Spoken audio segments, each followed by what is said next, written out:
Incharge housing Shri Buddhaprakash sir గారికి, Makrand IAS joint secretary CCLA గారికి, additional collector revenue, జిల్లా గ్రంథాలయ చైర్మన్ నారాయణపేట్ డిస్ట్రిక్ట్ శ్రీ విజయ్ గారికి, ఆల్ డిగ్నిటరీస్లకి మళ్ళీ నా నమస్కారము, తర్వాత స్వాగతం సుస్వాగతం. ఈరోజు చాలా మంచి రోజు. ఎందుకంటే ఈరోజు 17th ఏప్రిల్ రోజు మన జిల్లా నారాయణపేట్ జిల్లా కొడంగల్ కాన్స్టిట్యుయెన్సీ మద్దూర్ మండలంలో కాజీపూర్ విలేజ్లోనే ఒక పైలట్ ప్రాజెక్ట్గా ఈరోజు ప్రారంభం చేయడం జరుగుతుంది. ఓన్లీ 4 ప్లేసెస్లో మాత్రమే ఎంటైర్ స్టేట్ వైడ్గా 4 ప్లేసెస్ సెలెక్ట్ చేయడం జరిగింది. ఒకటి మద్దూర్ మండలం నారాయణపేట్ జిల్లా, ఒకటి ఖమ్మం జిల్లాలో, తర్వాత ఒకటి కామారెడ్డి జిల్లాలో, తర్వాత ఇంకొకటి ములుగు జిల్లాలో. సో 4 కార్నర్స్ ఆఫ్ ద స్టేట్లో 4 మండలాలు ఎంపిక చేయడం జరిగింది. సో తెలంగాణ ప్రభుత్వం భూ పరిపాలనలో కొత్త అధ్యాయాన్ని ప్రారంభిస్తూ ధరణి స్థానంలో ఒక సరళమైన భూభారతి పోర్టల్ను ఏప్రిల్ 14, 2025న ప్రారంభించింది. దీనిలో భాగంగా నారాయణపేట్ జిల్లాలోనే మద్దూర్ మండలాన్ని పైలట్ మండలంగా ఎంపిక చేశారు. పరిపాలనలో గొప్ప ఆశయంతో ప్రవేశపెట్టబడిన భూభారత పోర్టళ్లను మరియు రెవెన్యూ సదస్సు కార్యక్రమం జిల్లా యంత్రాంగ మరియు ఉద్యోగుల సహకారంతో విజయవంతంగా నిర్వహించడానికి మేము కృషి చేస్తాము.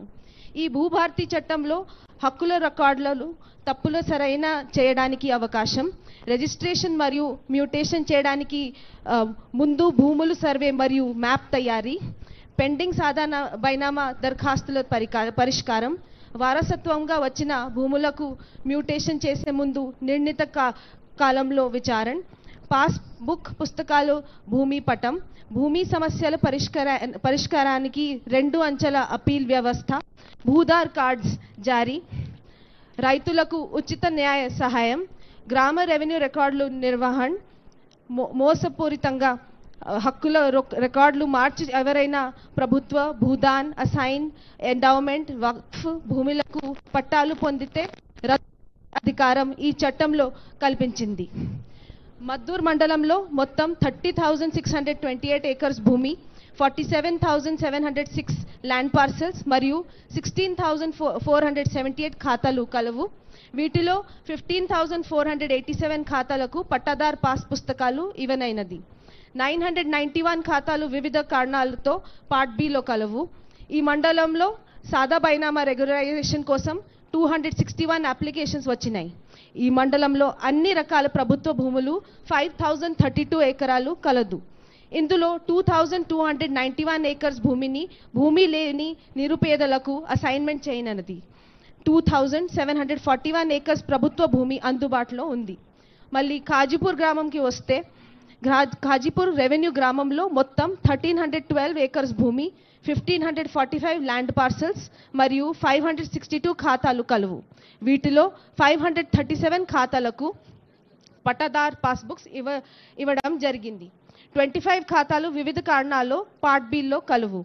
ఈ రెవెన్యూ గ్రామంలో సాదా బైనామా రెగ్యులరైజేషన్ కోసం 4 అప్లికేషన్స్ కూడా వచ్చినాయి. ఈ రెవెన్యూ గ్రామంలో అన్ని రకాల ప్రభుత్వ భూములు 149 ఏకర్స్ కలదు. ఇందులో 136 ఏకర్స్ భూమి లేని నిరుపేదలకు అసైన్మెంట్ చేయనున్నది. 12 ఏకర్స్ ప్రభుత్వ భూమి అందుబాటులో ఉంది.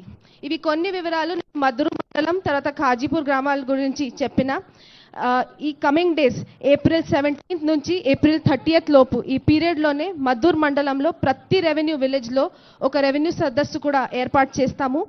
గౌరవ ముఖ్యమంత్రి గారి ఆదేశాల మేరకు 2 టీంలు ఇక్కడ ఫామ్ చేయడం జరిగింది.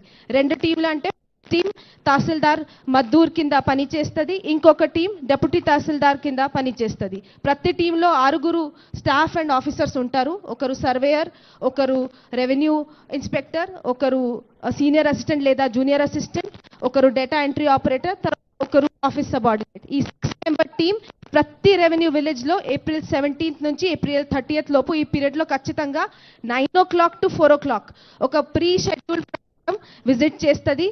తర్వాత ఇచ్చిన అప్లికేషన్స్ కూడా, గ్రీవెన్సెస్ కూడా అని కలెక్ట్ చేస్తారు.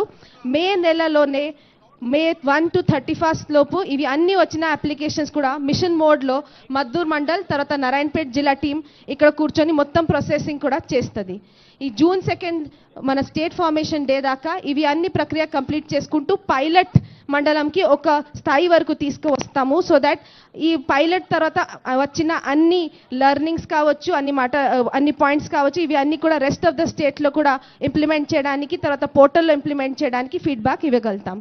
Sir, with that, I request kind permission. మన additional collector revenue of Narayanpet కూడా ఒక ఫ్యూ పాయింట్స్ చట్టం గురించి తయారీ చేస్తారు.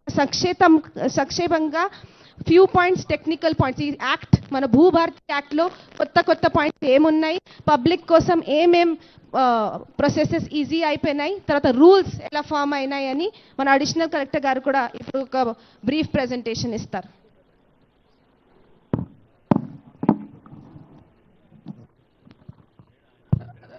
గౌరవ జిల్లా కలెక్టర్ గారికి ధన్యవాదాలు. ఇప్పుడు గౌరవనీయులు పి బెన్ షాలోమ్